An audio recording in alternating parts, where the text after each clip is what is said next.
Another day, another blessing na naman mga idol at another tips na naman para sa mga baguhan na gustong pasukin ang ganitong business mga idol, which is ang motorcycle parts and accessories business. So maraming tao ngayon na gustong mag-business na dapat alamin nyo muna kung ano ang dapat gawin at syempre ang mga risk nito.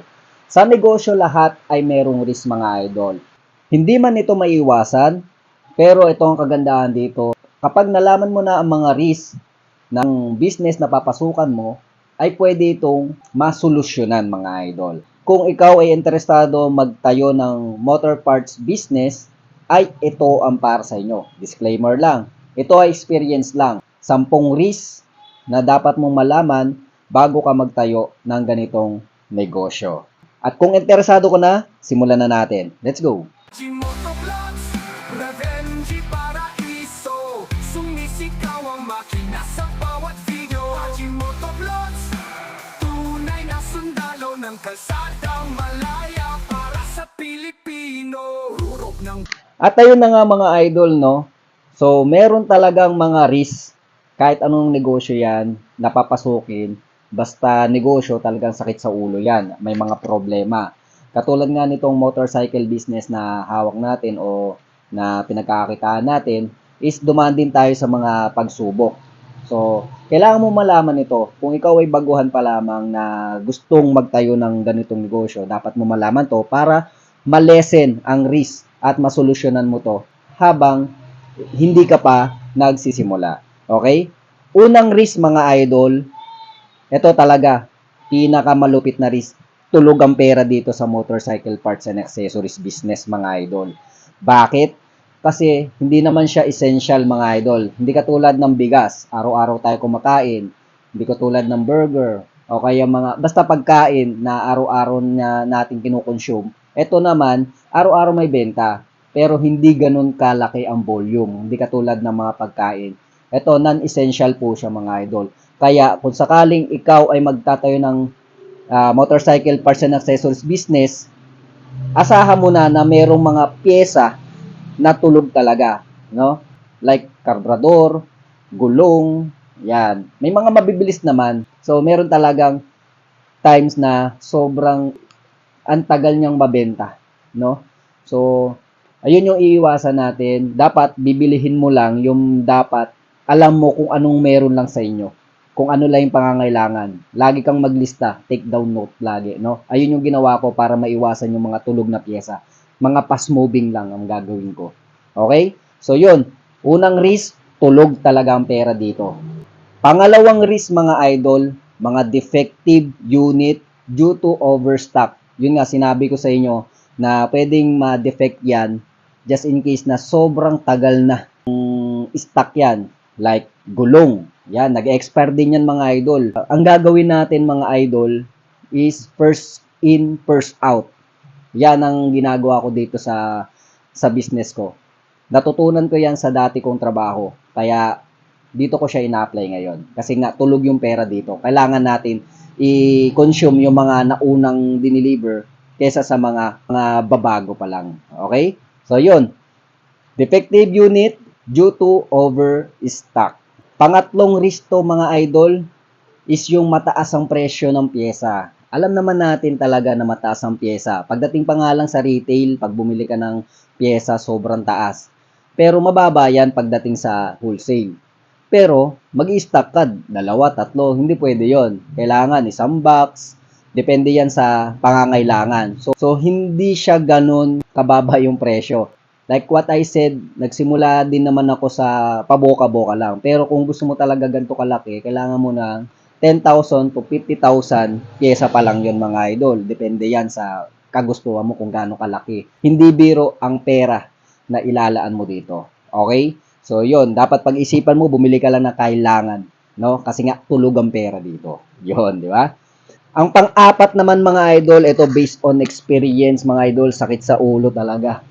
Yung mga sinungaling na customer. Meron talagang mga honest na customer. Okay? Pero, minsan meron mga customer na sinungaling. At malalaman mo yan. Bibili siya ng pyesa sa'yo, pero pagdating sa kanila, meron nag-udyok sa kanya, uy, bakit mas mahal sa kanya? Ibalik mo yan. Tapos, bili tayo sa kabila. Tapos, sasabihin sa'yo, kuya, hindi naman to yung sira. Parang magagawa lang siya ng invento. Maraming factor na ganun. So, subok ko na yan mga idol. Kaya ang mangyari, ang siste, ibabalik mo, i-refund mo yung pera, wala kang benta. So, kung sakaling dumating ang pagkakataon na yun, dapat may rules ka. No refund pag walang damage. Gusto niya i-refund, dapat change unit na lang. Kasi kung wala naman damage, bakit mo i-refund yun? Kasi hindi naman tayo yung mismong nagsabi na bumili siya dito at kung ano yung pyesa na gusto niya. So, kasalanan na yun. Meron pa yung, kunyari, nasira nila yung pyesa. Dapat i-check nyo muna. No? I-check nyo muna, lalong-lalo na sa mga component unit na may electricals. No? So, dapat mas maingat tayo para pagdating nila dito, na-check natin yan. Hindi natin, na-check natin yan. Saka dito naman is talagang, pag na-check talaga dito na maayos, okay na, di ba? Dapat, maging aware tayo sa mga customer na gano'n. Dapat marunong din tayong i-defend ang mga pyesa natin. Okay?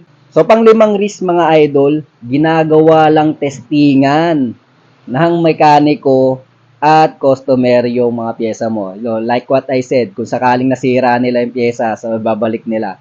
Okay, minsan naman, ang mga mekaniko, lalo na pag wala kang mekaniko mismo, ako, wala akong mekaniko dito. Minsan, ginagawa lang testingan. Ang mekaniko minsan talaga, is hindi naman talaga nag-aral yan, by experience yan. Kapag hindi sira yung ganito, pupunta sa ibang sira. Pupunta sa ibang sira, napalitan mo ito, hanggang sa naging testingan na yung mga pyesa mo. Which is, yun ang nagiging problema. Bakit? Ang problema kasi nun mga idol, pwedeng ma-damage yung unit nyo na hindi nyo nalalaman.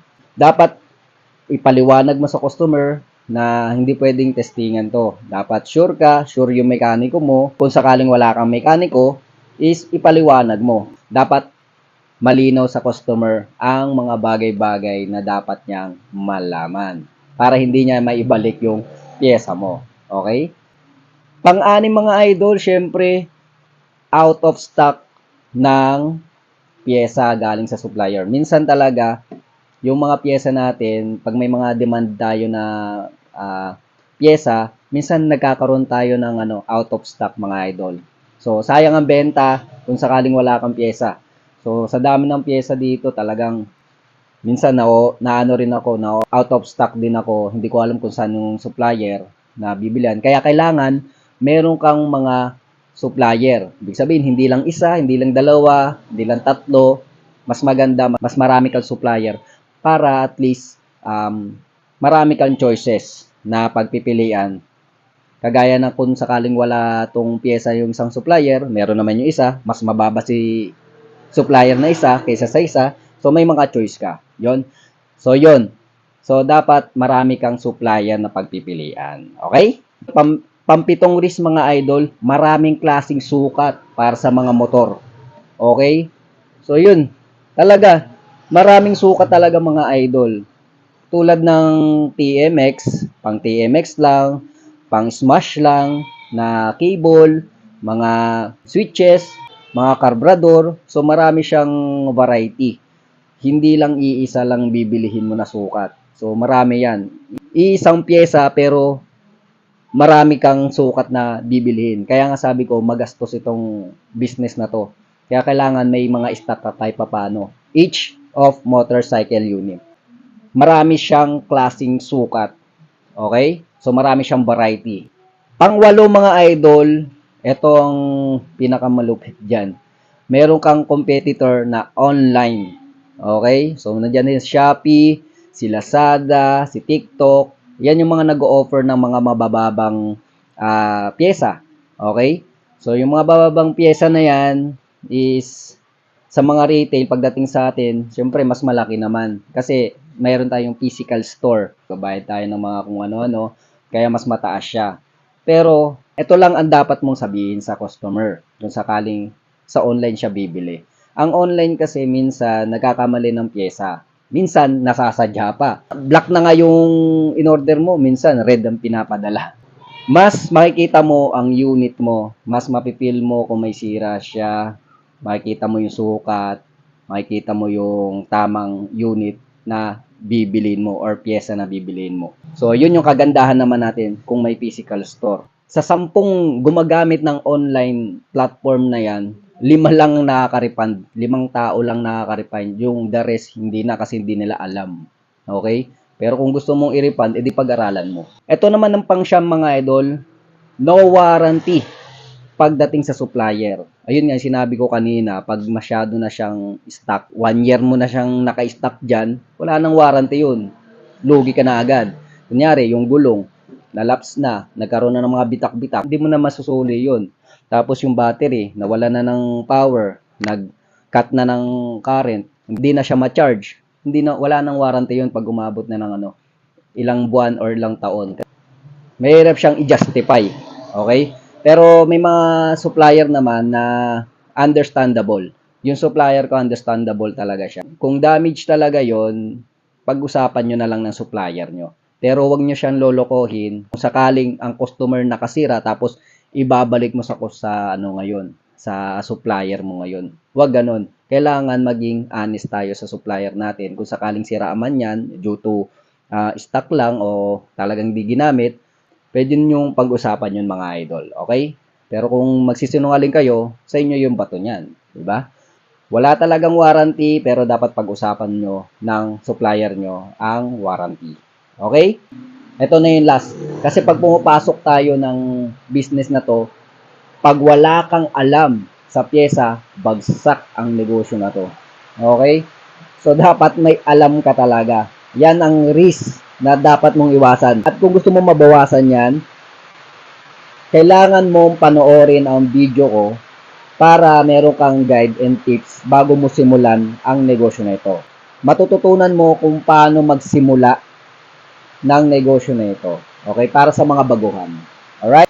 At ayun na nga mga idol, ayun ang 10 risk ng motorcycle parts and accessories business. So sana may mga tutunan kayo at lahat yan mga idol, sigurado madadaanan nyo ito. So kahit ganun man, madaanan mo man yan, at least meron kang idea kung paano ito masolusyonan. Okay? At paano mapagtagumpayan ang larangan na ito. Okay? At para tapusin ang video na to, huwag sanang kalimutan mag-subscribe at i-hit ang notification bell para lagi kang updated sa mga ganitong klaseng impormasyon tungkol sa business na ito. At i-like at i-follow nyo na rin ang ating munting page na Haji Motovlogs TV. Yes, ito po si Haji from Haji Motovlogs. Thank you for watching. Peace out.